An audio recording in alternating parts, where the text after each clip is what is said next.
بسم اللہ الرحمن الرحیم رب اشرح لی صدری ویسر لی امری واحلل عقدۃ من لسانی یفقہوا قولی۔ آج حتماً یہ آخری نشست ہے شان رمضان کے شان سحر کی، اور روزانہ اسی وقت ہم آپ کی خدمت میں حاضر ہوتے تھے کسی ایک قصے کے ساتھ۔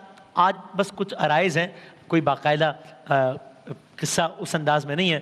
بس آج آپ سب لوگوں کا بہت شکریہ ادا کرنا ہے۔ آپ سب لوگوں نے، ہم نے آج سے کچھ سال پہلے یہ سلسلہ قصائص کا شروع کیا تھا۔ اس کوشش کے ساتھ میں نے شان رمضان میں ہی علماء کرام سے بارہا بہت زیادہ سنا قرآن پاک پڑھنے کی تاکید کے حوالے سے۔ مجھے آج بھی یاد ہے، آج سے تقریباً کچھ سالوں پہلے مفتی عامر صاحب نے، میں نام لے کے بتا رہا ہوں اسی سیگمنٹ میں، بھی کہا کہ ہم اپنے ہیروز کی، جو ہمارے کرکٹرز جن کے ہم فینز ہوتے ہیں، یہ وہ، ان کی ہم آٹو بایوگرافیز پڑھتے ہیں، یہ پڑھتے ہیں، ہم بڑا فخر سے ہم بتاتے ہیں کہ فلاں کتاب پوری پڑھی ہوئی ہے، میں نے فلاں کی ڈاکیومنٹری پوری دیکھی ہوئی ہے، فلاں مووی پوری دیکھی ہوئی ہے۔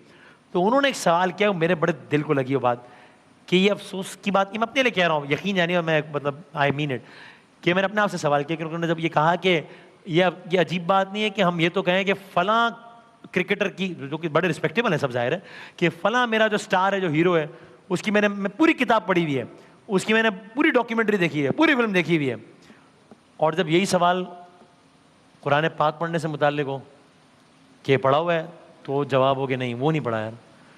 تو مجھے بڑی ہٹ کی ہے بات، کہ بات تو یہ بڑی، یعنی یہ سوال ہو گیا تو کیا میں اس کا کیا جواب دوں، میں اپنی بات کروں تو پھر میں اپنی کم علمی کا اعتراف کر رہا ہوں کہ جب پڑھنا تھوڑا بہت جب سلسلہ شروع کیا تو دیکھا کہ ظاہر ہے بہت سارے احکامات اور یہ وہ، اور اس میں بہت ساری چیزیں ہیں جو کہ جو قصائص ہیں، قصے ہیں، داستان، یعنی ظاہر ہے اور حقیقی داستان، ظاہر ہے قرآن پاک میں جو بات آ گئی وہ بات ہی ختم۔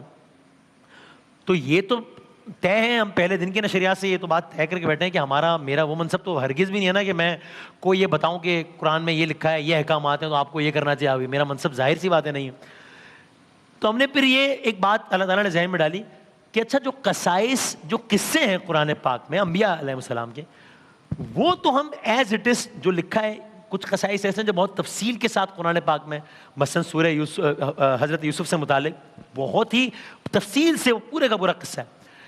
کئی قصائص ایسے ہیں جو کہ جن کے بارے میں تھوڑی سی ڈیٹیل ہے، اور پھر احادیث میں اور روایات میں ان کی پوری ڈیٹیلز ہیں۔ اصحاب الاخدود کا قصہ قرآن میں تذکرہ، بالکل قصہ تذکرہ ہے اور کم تذکرہ ہے، اور پھر روایت میں پوری اس کی ڈیٹیلز ہیں۔ تو ہم نے سوچا کہ یہ تو ہو سکتا ہے کہ ان قصائص کو ہم اپنے انداز میں، جس طرح لکھا ہے احادیث کی کتاب میں، قرآن پاک میں، وہ آپ تک ہم پہنچائیں۔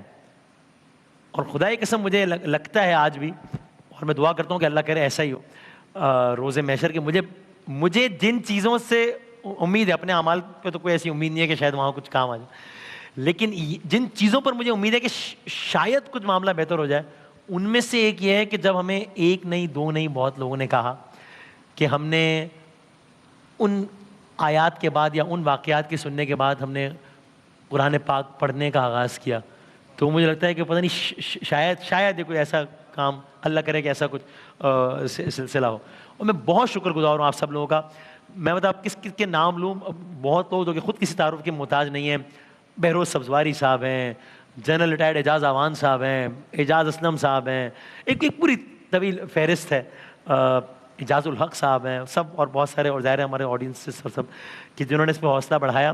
تو میں آپ سب لوگوں کا میں بہت بہت شکر گزار ہوں کہ آپ نے اس انداز سے اس کو سراہا۔ ہم یہ کوشش کرتے ہیں، ہم باقاعدہ اس کی فہرست بناتے ہیں رمضان سے پہلے، کوشش کرتے ہیں کہ اس میں جتنا ریپیٹیشن کا ایلیمنٹ یا تو نہ ہو یا بہت کم ہو۔ اب ظاہر ہے انبیاء علیہ السلام یا قرآن پاک کے قصائص کا دائرہ ہے، ایک دائرہ ہے، لیکن ہم اس میں کوشش کرتے ہیں کہ اس میں ترتیب کا بھی خاص خیال کیا جائے۔ ہم نے جس طریقے سے 2020 میں آدم علیہ السلام سے آغاز کیا اور اختتام کیا تھا یوسف علیہ السلام پہ، 2020 میں آدم علیہ السلام شروع کیا اور داستان یوسف میں ختم کیا تھا علیہ السلام۔ پچھلے سال ہم نے موسیٰ علیہ السلام سے آغاز کیا تھا، وہ پوری لمبی ایک سیریز تھی، اور عیسیٰ علیہ السلام پہ اختتام کیا تھا۔ اس سال کوشش یہ تھی کہ انبیاء علیہ السلام کے واقعات بھی ہوں، اور کچھ ایسے واقعات جو قرآن میں ہیں، براہ راست انبیاء سے ریلیٹڈ نہیں ہیں، مثلا اصحاب کہف، مثلا حضرت موسیٰ اور حضرت خضر علیہ السلام کا واقعہ، ظاہر ہے موسیٰ علیہ السلام نبی ہیں لیکن ایک دوسری نوعیت کا واقعہ، وہ ہم نے لاسٹ ٹائم پیش نہیں کیا تھا، یا اصحاب الاخدود کا واقعہ۔ تو ہم کوشش کرتے ہیں اپنے طور پہ کہ اس انداز سے اس کا سلیکشن کریں۔ چونکہ جب مفتی عامر صاحب نے جب وہ بات کی تھی تو مجھے جے صاحب نے، جب سب جانتے ہیں ظاہر، انہوں نے مجھ سے ایک میسج شیئر کیا واٹس ایپ پر. مجھے وہ بات بھی بڑی دل کو لگی. انہوں نے مجھ سے یہ کہا تھا کہ یار یہ اسٹوریز کی فارم میں پڑھا کرو، بتایا کرو. تو اس میسج میں لکھا تھا کہ یار یہ عجیب بات نہیں ہے کہ ہمارے بچوں کو، میں اپنے بچوں کے لیے اپنے لیے بات کر رہا ہوں، ان کو یہ پتا ہو کہ آئرن مین نام کا ایک کریکٹر تھا جو لوہا کو ایسے کر دیتا تھا اور یہ اور اگر یہ علم نہ ہو میرے بیٹے کے کہ داؤد علیہ السلام اللہ کے ایک نبی تھے جو کہ لوہا نرم ان کے ہاتھوں میں ہو جاتا تھا، تو ان کو یہ پتا ہو کہ بھائی وہ فلاں لہن کیا زبردست ہے اس کی فلاں کی، لیکن لہن داؤدی کے بارے میں نہ پتا ہو تو بڑا. ان کو یہ پتا ہو بھائی سپر مین نام کا ایک کریکٹر ہے، وہ ایسے اڑتا ہے، یہ کرتا ہے، وہ کرتا ہے. بس سلیمان علیہ السلام کو اللہ تعالیٰ نے ہواؤں پہ حکومت دی، جنوں پہ حکومت دی. تو یہ ان کو یہ پتا ہو کہ ایکوا مین تھا، بھائی وہ پانی میں، دریا میں، ایسے. بھائی یونس علیہ السلام مچھلی کے پیٹ میں رہے اور زندہ رہے اور آئے کریمہ اور سارا معاملہ. یہ علم میں ہو کہ ہاں وہ دیوار چین نام کا ایک شاہکار، بھائی دیکھو اتنے سالوں پہلے اتنی بڑی دیوار بنا دی، کتنا کمال ہے. بالکل ہے، صحیح ہے، اس میں کوئی حرج نہیں ہے، جاننا چاہیے، بالکل جاننا چاہیے. لیکن میں حضرت ذوالقرنین نے ایک دیوار بنائی تھی، اس کی قرآن مجید نے ڈیٹیلز بتائی ساری کہ کیسے بنائی، کیا بنائی. ان کو یہ پتا ہو کہ فلاں ڈرامے میں فلاں کریچرز ہیں، تو بھائی یاجوج ماجوج کے بارے میں بھی تو یہ سارے کا سارا کانسیپٹ ہے اس سب کے پیچھے. اور بس آج چونکہ آخری نشست ہم نے کل سوچا تھا کہ اگر ایک دن اور مل گیا تو یہ بات آپ کی خدمت میں عرض کریں گے، ورنہ پھر کبھی صحیح. تو بس آپ سب لوگوں سے یہ درخواست ہے، کبھی یہ ہو جاتا ہے کہ ایک یعنی اس میں یقین کریں کہ 2 3 گھنٹے، 4 6 گھنٹے بھی لگ جاتے ہیں، کبھی بہت کم وقت میں بھی ہو جاتا ہے. اس طریقے سے ڈیپینڈ کرتا ہے لکھنے میں اور سارا کچھ. اور میں اپنی پوری ٹیم کے اس میں بہت میں شکر گزار ہوں، جن کا سب کا بڑا ساتھ رہتا ہے. آپ لوگوں کا بہت شکریہ، آپ لوگ بڑا حوصلہ بڑھاتے ہیں. ہر سیگمنٹ کے بعد یہ برادران میرے پاس آتے ہیں، فیڈ بیک دیتے ہیں اور بڑا کھلا فیڈ بیک دیتے ہیں. مطلب بالکل ہم بڑے زبردست طریقے سے یعنی اصلاح بھی فرماتے ہیں. کبھی یہ بتاتے ہیں کہ اس کو اگر یوں کر لیتے تو، اور جب حوصلہ بڑھاتے ہیں تو بڑا لطف آتا ہے. تو میں وسیم بھائی، محمود بھائی، زہیب بھائی، محسن بھائی، آپ سب لوگوں کا بہت شکر گزار ہوں. آپ سب لوگوں کا بہت شکر گزار ہوں.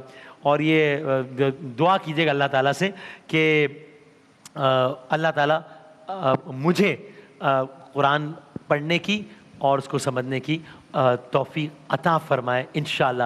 اس پوری کاوش میں اگر آپ کو کوئی ایک لمحہ بھی کوئی مناسب لگا ہو، کوئی اچھا لگا ہو، تو بس میرے حق میں آپ یہ اور ہم سب کے حق میں یہ دعا کر دیجیے گا انشاءاللہ. شان رمضان 2022 کے شان سحر کے قصائص کے سیگمنٹ کی آج آخری نشست اس سیگمنٹ سے. اللہ حافظ و ناصر.